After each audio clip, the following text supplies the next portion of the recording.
Welcome to Transform Now, the podcast brought to you by robotic process automation pioneer SS&C Blue Prism. Digital transformation has the potential to reshape the way companies service their customers, engage their employees, and manage their operations. Whether you're looking to develop strategies, tactics, or best practices to positively impact the future of work, or you're curious to see how other companies have successfully navigated their digital transformation programs, then this podcast is for you. We're here to help you transform now. Hello, everyone. I'm Brad Hairston with SS&C Blue Prism. Welcome to the Transform Now podcast. Today, it's my pleasure to have as my guest Karri Lehtonen, the head of business development and legal at Digital Workforce, a consulting firm based in Finland and a Blue Prism delivery partner. Karri and I will be discussing his thoughts on the intelligent automation market and how his company has built a successful services model to meet their customers' needs. Welcome, Karri. Why don't you tell everyone about yourself before we get started? Yeah, thanks, Brad. Thanks for the invitation to join you on the podcast.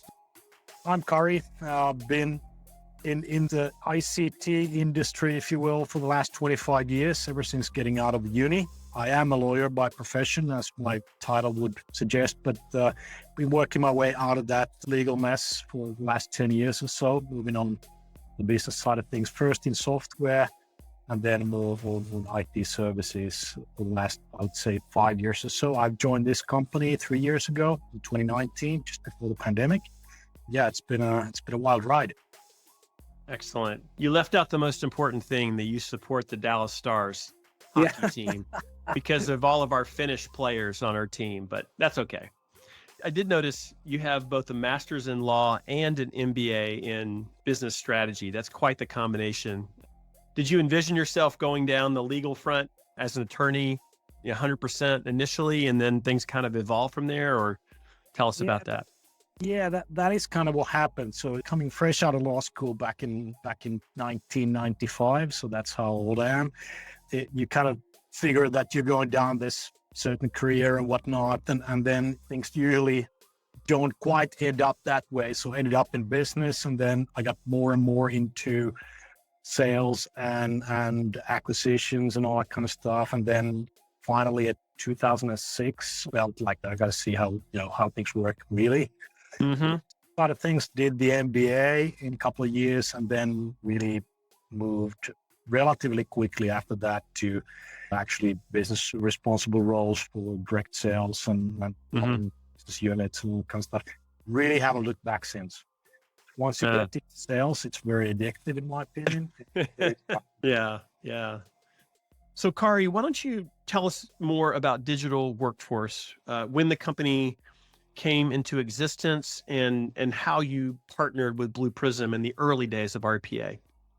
Yeah, so we just had our 7-year anniversary in August this year. So the company was founded in 2015, and the basic idea by the time we started setting up the company was that we want to do RPA.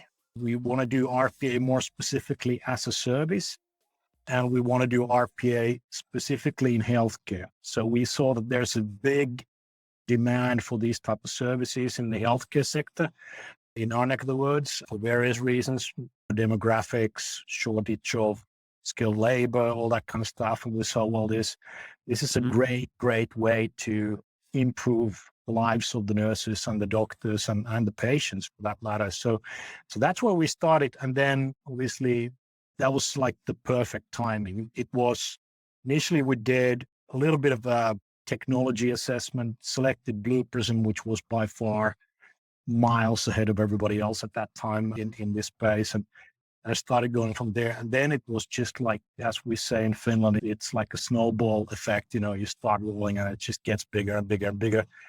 In the beginning of December last year, we actually went public. So I think we're one of the very few RPA service providers that have actually listed stock exchange. Wow, that's interesting. I did not know that. Well, the world obviously looks a lot different than it did when Digital Workforce began 7 years ago. I mean, there are significantly more companies in this space. There's technology companies, SI companies.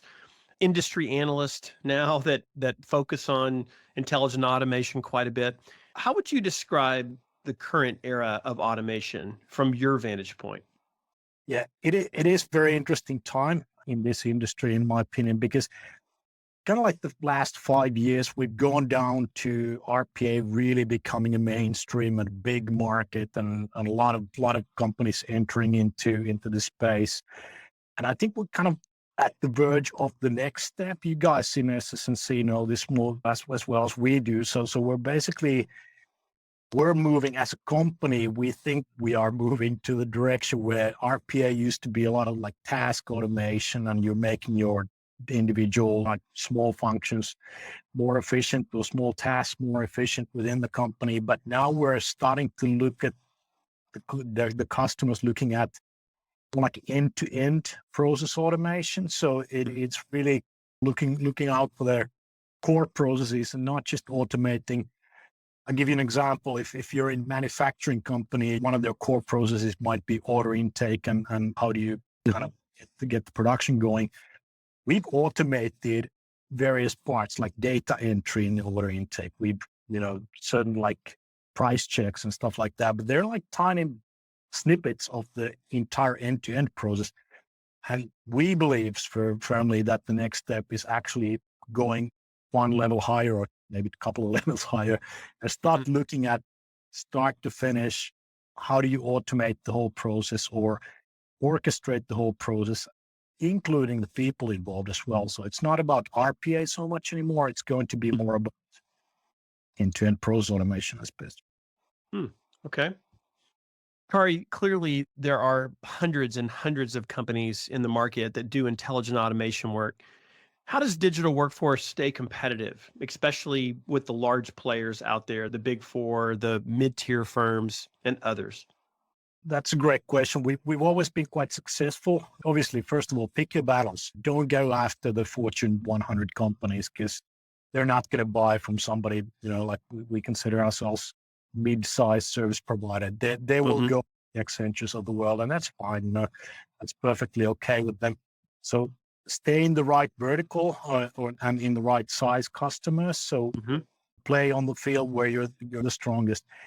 We are very much focused on managed services. So we have been a managed service company from day one as well, in terms of actually looking after our end customers' automations and processes in production. And that kind of set us apart from a lot of the competition. So we don't just come in and develop something and then leave the next day. So we want to be there for the long haul. And that's been the key to our success as well. We have very much long-term customer relationships, and we serve those guys on an SLA basis with our services and things like that. So that's definitely been the key to our success.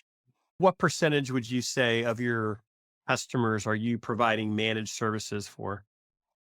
If you look at the number of customers, it's probably up there in the 80% or something like that. Okay.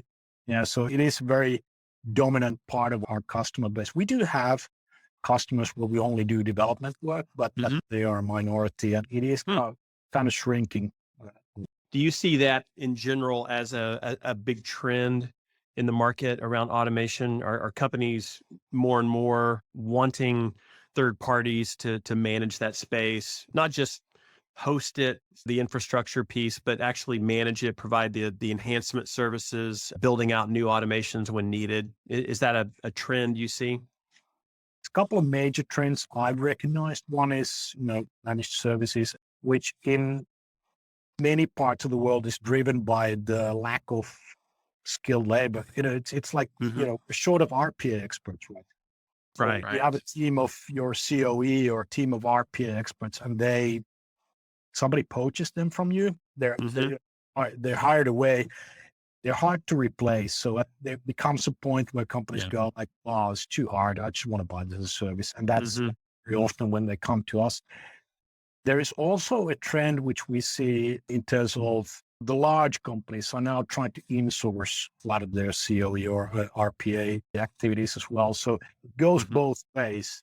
Right. I think the mid-size market or SME market or mid-size companies or small to large, they're more looking to outsource things, and then the really big boys or big companies are looking to insource a lot of this thing and maybe move it out to, I don't know, India, Philippines, or some of the low cost areas. Okay. As RPA has evolved into intelligent automation, has your company had to develop partnerships with AI companies in order to do more complex process automation? Yeah, we have our own AI team. So Okay. our AI team that do develop certain solutions, and they're quite usually very bespoke, kind of customer specific, not very productized solutions necessarily, except maybe the IDP space where everybody seems to have their own bells and whistles they like to use.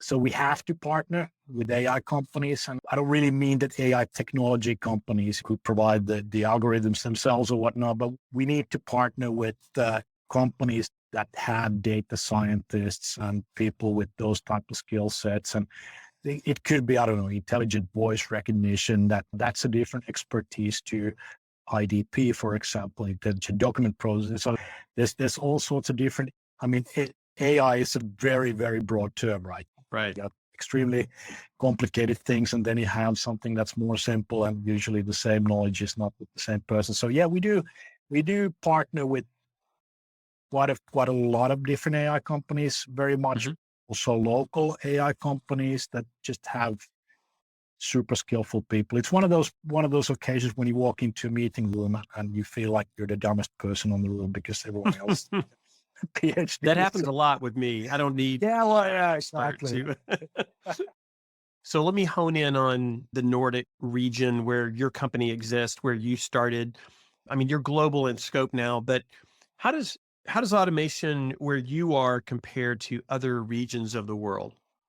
I'd say in a high level, the general level, the markets are the same. There's no real huge difference. That they are very similar. What I find is a little bit different is that, and this is based on my own gut feeling, I believe, or I feel like the productivity is slightly higher in the Nordics than Central Europe and the US. So it might be a little bit less room for cost savings in RPA, but that may be due to the application landscape and everything like that. The companies have maybe slightly more advanced and may not have as many legacy systems, which are usually very good prospects for RPA and whatnot. So there's a small difference. Nordics seem to be that the productivity per person might be slightly higher compared to the regular, office worker in the other areas. But when I compared Central Europe and US, North America, I can't see any difference. It's very, very similar markets.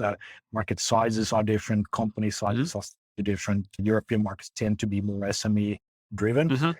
Right. The US has much more, large enterprise. So that's a market difference, but the process wise, we're looking at the very similar stuff. Gotcha. And you guys started initially focused on EMEA, but now you've expanded into the US. Is that your kind of your top growth market that you're focused on, or are you looking at expansion elsewhere across the globe?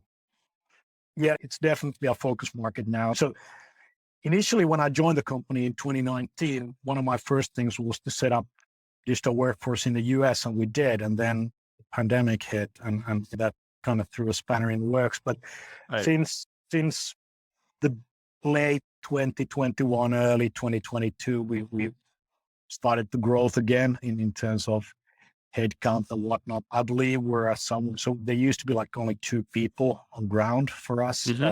Now we're up to about 12 or something like that. We're adding new persons every month. It seems to be a very rapidly growing market for us. There's demand kind of exceeds the supply in RPA in the US quite a bit. Right. It seems to be, especially on just, professional services side, there's a lot of demand there, and good for us. We like that, obviously. We're more than happy to service the market. Yeah. Outside of that, we're quite entrenched in Northern Europe, Western Europe, and North America. Where I'd go next is probably sort of the Anglo-Saxon world, maybe Australia, New Zealand. I have a top spot. I'd lived down there back in the day, so I kind of feel that's a great market. Mm-hmm. Yeah, who knows? It might be. Yeah. We ended up in Ireland in July this year by acquiring a company over there. So Okay. Excellent. With regard to the US, are there particular industries that you're seeing more demand than others? I think there's a huge opportunity or potential, obviously in healthcare, but everybody knows that. We've been quite successful.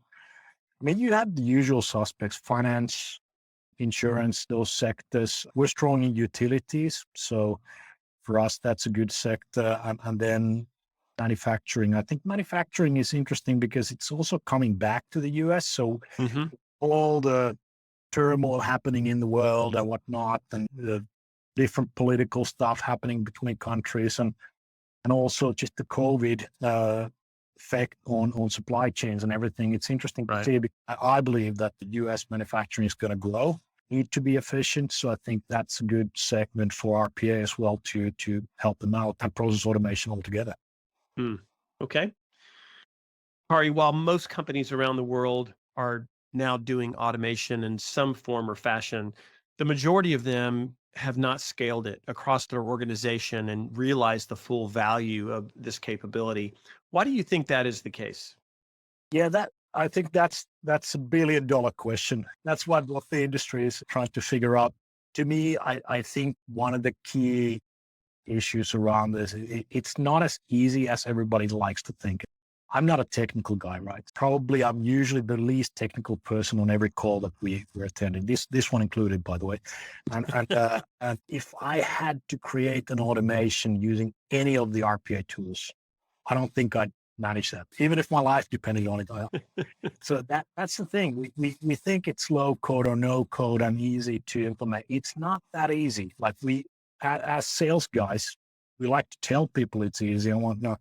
And then our experience is you need quite a bit of hand holding in the beginning. Once you get the hang of it, you'll get there and it starts to scale and whatnot. One other thing which we know for a fact, and a lot of our business is based on this, is RPA is high maintenance. So it's not like putting in a software application, then that kind of just ticks away like your Salesforce. You never need to maintain it in from the application level, right? So that's the challenge. That's the challenge. Mm-hmm. The fact that you're doing managed services for a lot of your customers, does that give you the ability to be more proactive in helping your clients scale and add additional automations, maybe more so than the typical engagement where you just help them implement and then pull out?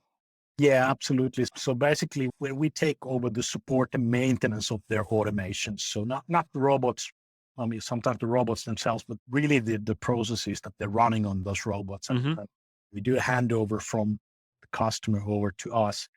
That obviously frees a lot of time with their own internal in-house teams to start looking for the next area to automate more and whatnot. So you kind of reduce the risk as well, because as mentioned, RPA developers in certain countries, US, UK, these places, they're in high demand. So if somebody doesn't like your face in the morning, they can find a job in the afternoon in a different company. And that's how easy it is.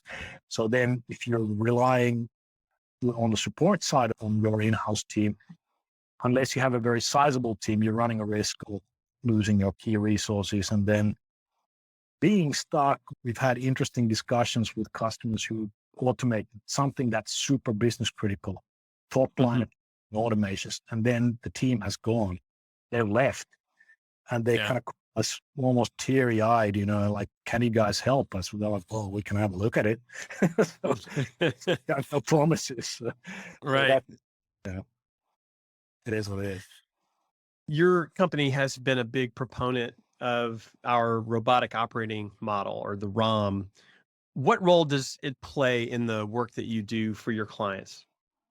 Huge role, obviously, because we kind of built the whole company with that in mind. So it is the foundation of our sort of operations, if you will. So when we started in 2015, in addition to the technology itself, Blue Prism technology itself, that was one of the key elements that we understood that at that time, especially, and still, I think Blue Prism SS&C were ahead of the other companies there. It wasn't really just about the technology. It's almost like hiding the technology component and looking after the whole, like, what do you need to be successful in this transformation journey? And we've had obviously a lot of joint effort, and with the Blue Prism guys, Craig Nicholson and those guys came over and trained our people back in the day, and we've kind of copied and maybe modified it a bit because it is a bit heavy, in sense of, like, especially in the SME market, you might be looking at slightly lighter version of the ROM model. It is designed for big organizations, but we definitely consider that every organization who's embarking on this journey should look into all those elements and take them into consideration and have answers to those tough questions. Yeah, great. So, Karri, as we wrap up today, why don't you tell us what's next for digital workforce? I believe there's a couple of things which I'm looking forward to. Is the first one is obviously the end-to-end process automation, because that's going to elevate this automation or process automation into a completely different level. And I think the time is right for that, in terms of, we've had business process management tools and whatnot, but now we're in a very interesting space. There's a lot of legacy systems out there with the customers, and they're not getting rid of those. So you need an automation level on top of those systems, and also bring the people into the mix. So I think we're going to see more and more uptake on the end-to-end process automation, and we want to definitely be in that game. And then, as a company, we're present in 9 countries. I want to add at least 1 country per year from now on. So maybe we have a dozen in 3 years' time. We have a dozen locations and whatnot, because that's also a strong message from our side. We're investing into our growth all the time. We think the market's going to keep expanding. It will expand in terms of potential prospects or target companies. Small and medium-sized market is just ballooning in many countries, and there's many different ways we can be even more help to our customers in the future. Got it. Well, when you're ready to open your Dallas office, you can include Dallas Stars tickets for anyone that wants to go to Dallas, and I'm sure that they'll just flock down here. So yeah, exactly. Although it's a little warm, I don't think anyone from your neck of the woods could probably make it down here. Well, Karri, I really appreciate you coming on. Thanks for joining today. It's been a pleasure talking with you and hearing a lot more about digital workforce than I knew. It's been educational for me, but you guys have a great company, and Blue Prism is proud to have you as a key partner, a long-standing partner for sure. So thanks, and I wish you the best. Thanks, Brad. Always a pleasure. Thanks for tuning in to Transform Now. For more insightful discussions on digital transformation and more, check out our podcast channel where you'll find all of our previous episodes. And to make sure you never miss an episode, subscribe to the show on your favorite podcast player. And if you like what you've heard, please leave us a review. For more information about digital transformation and the future of work, check out blueprism.com to learn how SS&C Blue Prism's digital workforce is enabling enterprise transformation now.